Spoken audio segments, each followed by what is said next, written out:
আসসালামু আলাইকুম আদাব। প্রিয় দেশবাসী, আমরা জানি দ্বিতীয় মহাযুদ্ধের সময় হিটলার পরাজিত হওয়ার পর উনি নিজেই আত্মহত্যা করেছেন, ওনার বান্ধবী সহ। আর ওনার সাথে যারা ছিলেন বড় বড় জেনারেল, অনেকে বিষ খাইয়ে আত্মহত্যা করেছেন, অনেকে নিজের অস্ত্র দিয়েই আত্মহত্যা করেছেন। তারপরও তারা বিরোধী পক্ষের কাছে আত্মসমর্পণ করেন নাই। আমাদের বাংলাদেশে বিগত দিনে প্রায় 2 যুগ হবে আওয়ামী লীগ বিএনপি যেমন কি বলে গরুর হাড্ডি নিয়ে খামরে করেছে তারা, কিন্তু 2টা দলই স্বাধীনতার পক্ষের শক্তি।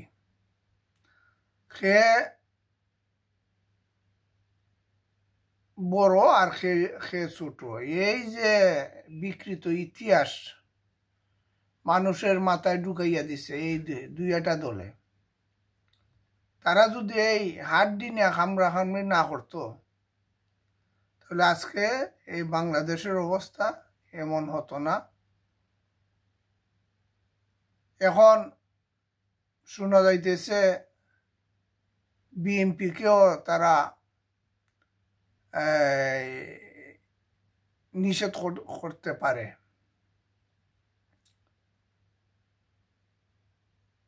আগামীতে দেখা যাক কি হয়, কিন্তু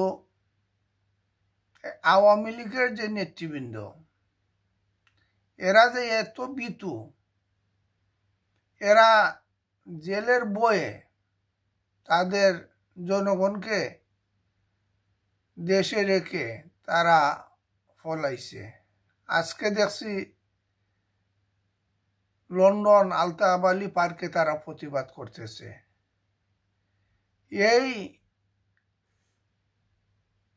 এই ভীত নেতৃবৃন্দ এখানে থেকে তারা প্রতিবাদ করে। সেলিলা হায়াত আইবির মতো তারা তো বাসায় তাইকে প্রতিবাদ করা উচিত ছিল। এই আওয়ামী লীগ নেতৃবৃন্দ দেশের বাইরে বিভিন্ন দেশ থেকে প্রতিবাদ করতেছে। তারা এটা কি মানা যায়? এই লোকগুলা তাদের শাসন আমলে কত অনিয়ম করেছে। দেশে তাদের যে উপজেলা লেভেলে, ইউনিয়ন লেভেলে অনেকে অনিয়ম করেছে, এইগুলা তারা শাসন করতে পারে নাই।